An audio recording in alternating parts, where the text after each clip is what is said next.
নমস্কার বন্ধুরা, চলে এলো রঙ্গবতী মহিলা ভেটকি মাছের রেসিপি।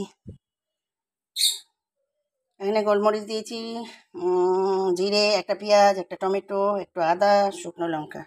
ঠিক আছে, এই হচ্ছে মশলা। চলুন দেখা যাক কি আর করি বন্ধুরা।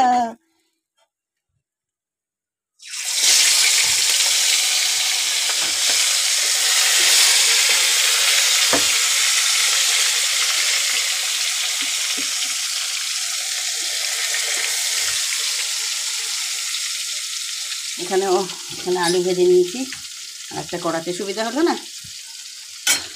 আলুটা ভাজা হয়ে গেছে, দিয়ে দিলাম মাছ, ভেটকি মাছের রেসিপি। দেখতে থাকুন, সঙ্গে থাকুন, ভালোই লাগে খেতে। মশলাটি আমি এবার কী করব, মিক্সিতে চলে যাই বাটতে।